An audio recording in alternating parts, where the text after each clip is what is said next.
Glory to Jesus Christ. My name is Bishop Nectarios, and today we're going to take a walk through our ancient faith. It's been a while, everybody. How are you? So I have a topic that came to me today. I was talking with an employer who is a fast food employer, and they were annoyed because after this pandemic, it's hard to find workers who are willing to put up with the things as they were pre-pandemic. And it got me to thinking a little bit, and I thought, why don't I put this video together? There are new videos that are coming out.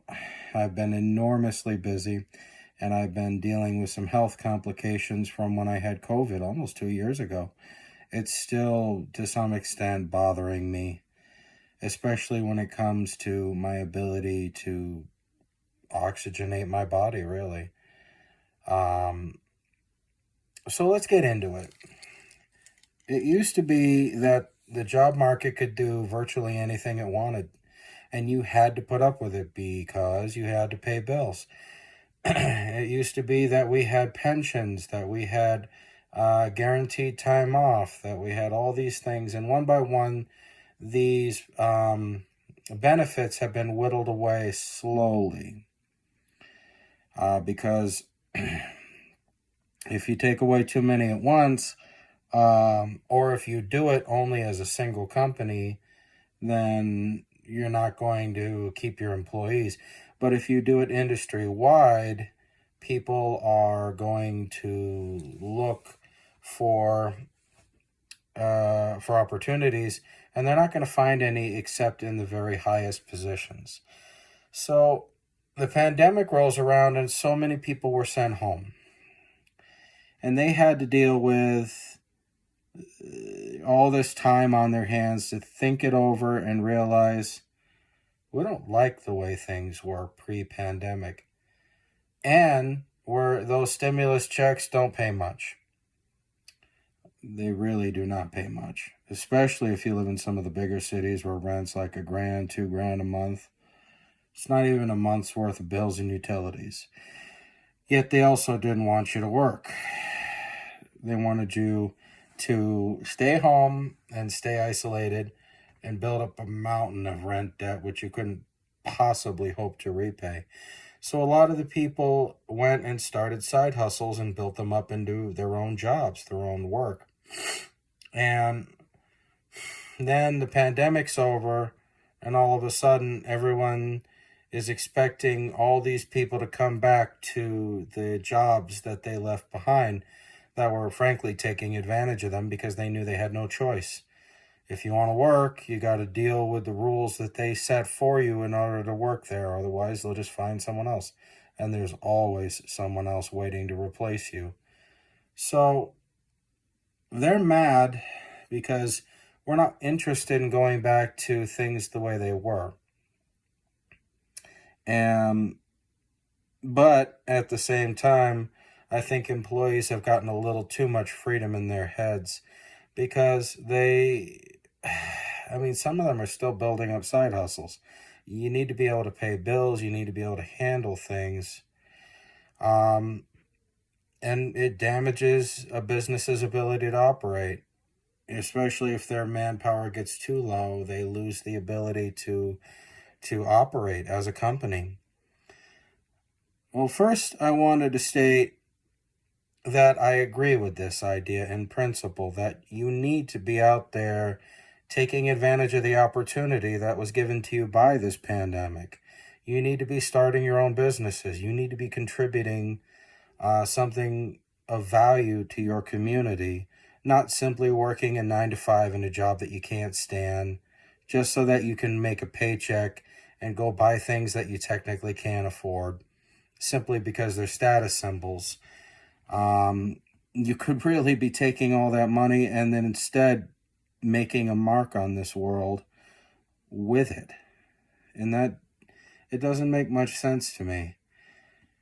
What's the point of buying status symbols if you're broke? What's the point of driving fancy things and wearing fancy things if you're broke?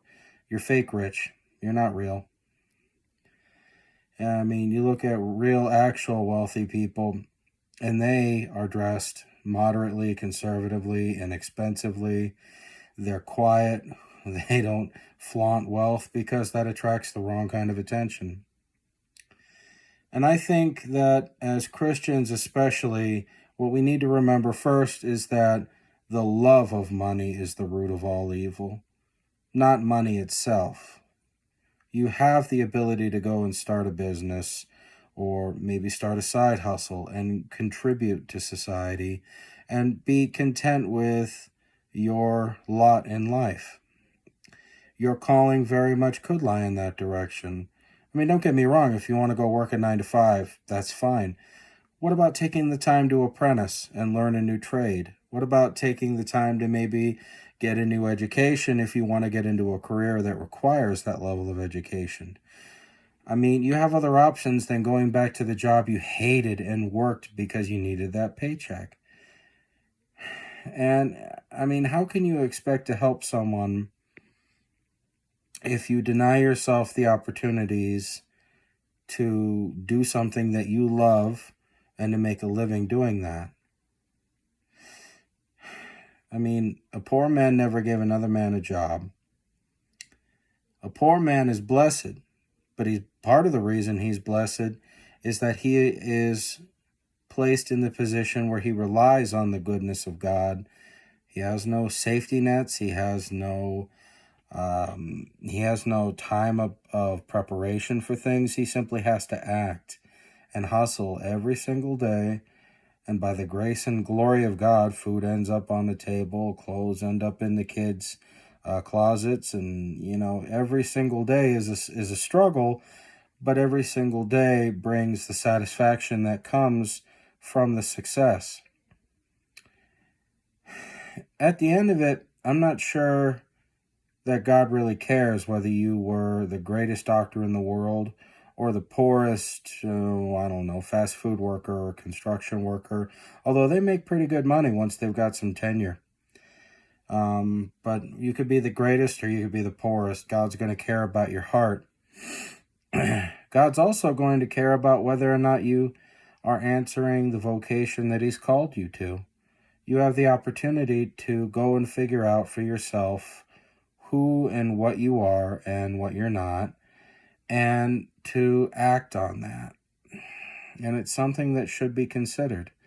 Now, this is not a religious topic, although there are some religious considerations, such as how Christians look at money and how a Christian merchant should behave, what it means to have your own business. You're going to have to re-educate yourself, but don't go back to the salt mines just because that's what you know. I mean, let's see. My last job was in a factory, and I learned how to take one product, to disassemble it, to add other components onto it, and to turn it into a new product that the company that would then make use of. Those skills can be used really in almost any business. You have the ability to create value. In a monastic context, monks commonly have industries where they'll make candles and the soaps and fruitcakes and fudges, coffee, and all different kinds of things. And that's the same kind of concept. It is the ability to be fruitful, to contribute to the community that you live in. If you're a lay person, then that would naturally be the home, the city, the state, whatever. If you're in a monastic context, then that would be the community that you live in, or are attached to, because there are many who are friends of monastic communities, especially in the Benedictine Orthodox communities, of which there are a few, where they have oblates, and those people live according to the Benedictine life and charism, while at the same time holding fully to an Orthodox faith as well. So don't go back to the salt mines unless that's your choice. Take the time that you've been given. Build something. Get started now if you have to. Make something that you're going to love, that you're going to appreciate. Make something that's not going to make you feel like you're drowning in exhaustion. Because what is the point of working a job you hate, you can't stand, for no reason other than to pay bills and buy status symbols you can't stand? So, this is Bishop Nectarios's, I don't know, semi-religious TED Talk for today. There are more videos coming out, and they're going to be on a variety of topics. Some of them are going to be on religious topics. Some of them are going to be on social topics. I'm going to try to stay away from the political stuff because our country is so strongly divided at the moment. And that is a tragedy, but it is also a reality.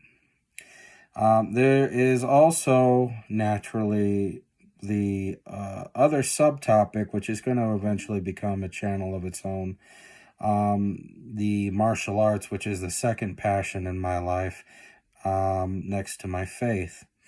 And I'm going to try to create a journal, because arthritis and illness has prevented me from training for a couple of years reliably.